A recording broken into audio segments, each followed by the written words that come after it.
ప్రతిఘటన టీవీకి స్వాగతం. క్షణక్షణం మీకోసం. తెలంగాణ రాష్ట్రంలో గ్రాడ్యుయేట్ టీచర్ ఎమ్మెల్సీ ఎన్నికల నామినేషన్ గడువు నేటితో ముగియనుంది. కరీంనగర్, నిజామాబాద్, ఆదిలాబాద్, మెదక్ పట్టభద్రుల teachers MLC, Nalgonda, Khammam, Warangal teachers MLC ఎన్నికల నామినేషన్ల గడువు నేటితో ముగుస్తుండటంతో ఇప్పటి వరకు 85 నామినేషన్లు దాఖలైనట్టు అధికారులు వెల్లడించారు.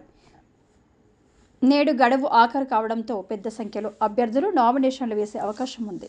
అటు వరంగల్, ఖమ్మం, నల్గొండ ఉపాధ్యాయ ఎమ్మెల్సీ స్థానానికి ఇప్పటి వరకు 17 మంది 23 సెట్ల నామినేషన్లు దాఖలు చేశారు.